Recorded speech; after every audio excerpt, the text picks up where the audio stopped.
Hello. Welcome to प्रथम IAS. तो चलिए इस वीडियो में हम लोग देखने वाले हैं कि हाल ही में बिहार के 3 दिनों के टूर पे थे द होली दलाई लामा जी। तो वहाँ पे इन्होंने एक इम्पॉर्टेंट स्टेटमेंट बोला कि मैं भारत का पार्ट होकर के अपने आप को गौरवान्वित महसूस करता हूँ, लेकिन चाइना के बारे में उन्होंने कुछ इम्पॉर्टेंट पॉइंट्स रखे in front of the world, in front of the India.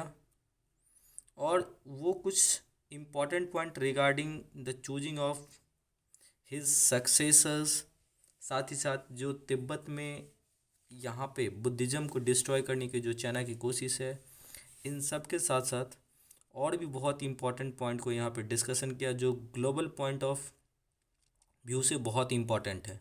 और जानने की कोशिश करेंगे कि अरुणाचल प्रदेश में क्या दलाई लामा जी जाने के बाद चाइना की रिएक्शंस होने वाली है फ्यूचरिस्टिक। तो चलिए आप सभी का प्रथम आईएएस पे स्वागत है। और अगर अभी तक आपने अगर हमारे चैनल को सब्सक्राइब नहीं किया देन डू सब्सक्राइब। तो जैसे कि आप यहाँ पे देख रहे हैं, सबसे पहले दलाई लामा। देखिए, दलाई लामा जो है ना, ये एक टाइटल होती है स्पिरिचुअल लीडर की। देखिए, तिब्बत में 4 तरह के बुद्धिज़्म फॉलो किए जाते हैं और उसमें से जो सबसे ज़्यादा फॉलोअर होती है वो होती है आपको गलुप्पा ट्रेडिशन। ये तिब्बतन बुद्धिज़्म के 4 इम्पॉर्टेंट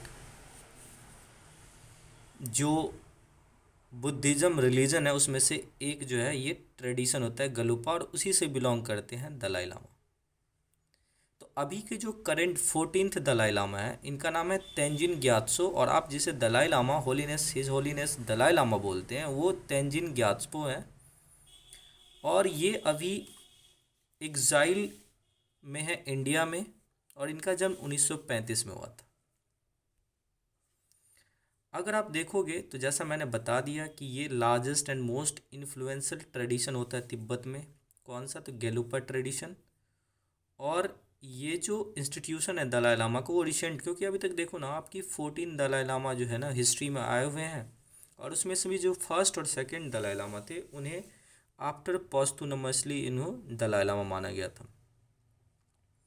तो अभी जो ग्यात्सपो जी हैं उनका शरीर खराब हो रहा है धीरे धीरे, उनकी उम्र हो रही है।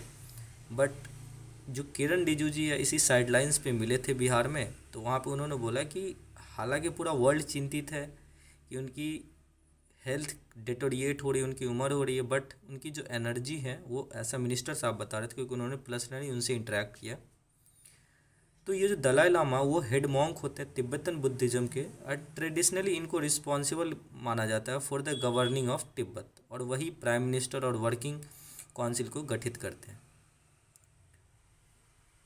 1959 में जब चाइना ने तिब्बत पे आक्रमण किया तो वो अब एक तरीके से लहासा, जो कैपिटल ऑफ तिब्बत है, वहाँ के पटालो पैलेस से भाग करके इंडिया में एग्जाइल हो गया और अभी इंडिया में रहते हैं। बट मैं आप लोगों से एक एमसीक्यू पूछता हूँ कि हाल ही में भारत के एक राज्य या यूटी ने इनको अपने हाईएस्ट सिविलियन अवार्ड द पाल नगम दुस्तों से नवाजा है दलाई लामा जी को। तो बताइए वो कौन सी यूटी और स्टेट है जिन्होंने यहाँ पे इन्हें नवाजा है। देखिए, इस साइड लाइंस पे मैं आपको बता दूँ, ये 3 दिन के जो दौरे पे थे, यहाँ पे उन्होंने क्या किया, तो बिहार में ये भव्य आप देख सकते हैं बुद्धिस्ट रिसर्च सेंटर, यहाँ पे जो है एक तरीके से फाउंडेशन रखा गया है, और चीफ गेस्ट थे यहाँ पे किरण रिजिजू जी, और as a spiritual leader Dalai Lama ji को यहाँ पे बुलाया गया था। देखिए, बिहार बोध गया, आपको पता है कि बिहार की एक ऐसी जगह जहाँ से बुद्धिज़्म का ओरिजिन हुआ था, तो यहाँ पे रखा गया है दलाई लामा सेंटर का फाउंडेशन जो बिहार के बोध गया में। तो उसी साइड लाइन्स पे हिज होलीनेस दलाई लामा जी ने बोला कि we are the proud to be a part of India, और उन्होंने इंडिया के मॉरल वैल्यू, जो डेमोक्रेटिक प्रोसेस होती है, उन सब को यहाँ पे दिल से सराहा और खूब खड़ी खोटी सुनाई चाइना पे। क्योंकि जब 1959 में उन्होंने तिब्बत को पर हमला करके वहाँ जो रिलीजन्स को डिस्ट्रॉय करने की कोशिश कर रही है इसी कारण से।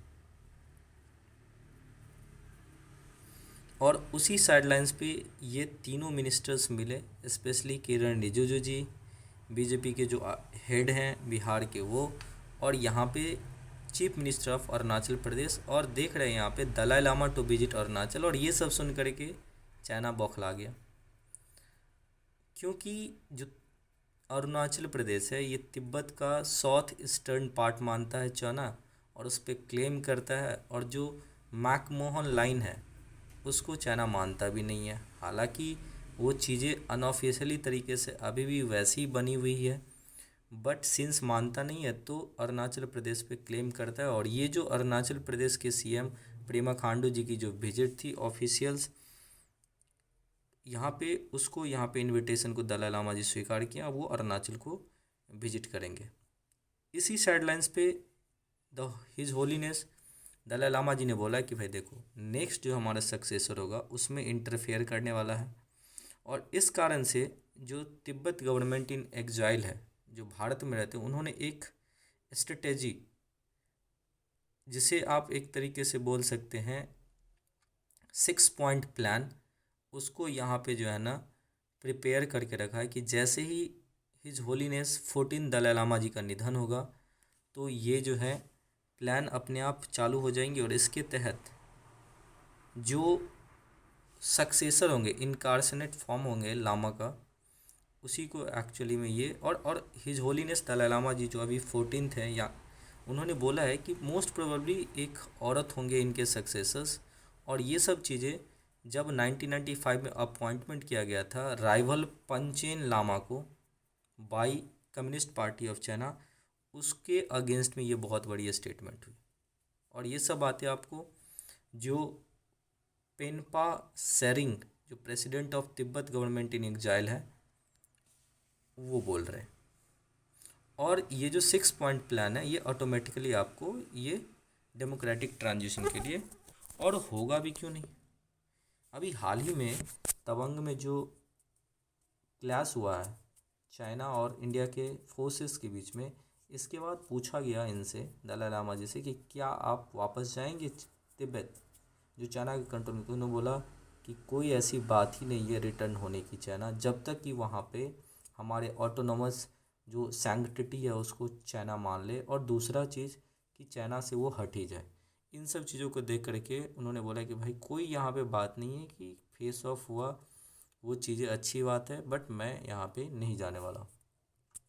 और सबसे इम्पॉर्टेंट रीज़न मैं बताता हूँ इन सब के बाद, कि पानी।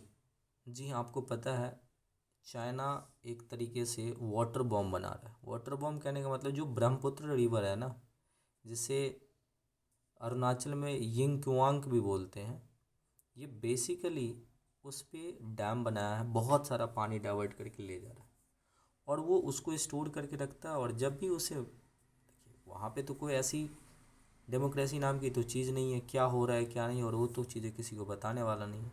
तो जिस दिन चाइना को अपने मन के अनुसार उसको यूज करना होगा, चाहे फ्लड लाना या डिफरेंट डिफरेंट आप वाटर क्राइसिस, वो आराम से कंट्रोल कर लेगा। और इसी को देखते हुए भारत सरकार ने अपने भारत की दूसरी सबसे बड़ी डैम बनाने की जो वो घोषणा वो कहाँ पे किया है, अरुणाचल प्रदेश में। और यही सब देख करके आपको चाइना बौखला गया है। अब मैं आपसे एक क्वेश्चन पूछता हूँ कि अपनी भारत की सबसे बड़ी डैम क्या है, ये आप हमें कमेंट में बताइए। और इन सब चीज़ों को ध्यान में रखते हुए जो चाइना वो अल्टीमेटली क्या कर रहा है, आपको इस तरह की बातें कर रहा है। तो उम्मीद करते हैं ये सारा चीज़ें आपको समझ में आया होगा। और अगर अभी तक आपने हमारे चैनल को सब्सक्राइब नहीं किया then do subscribe. Thank you so much for watching this video.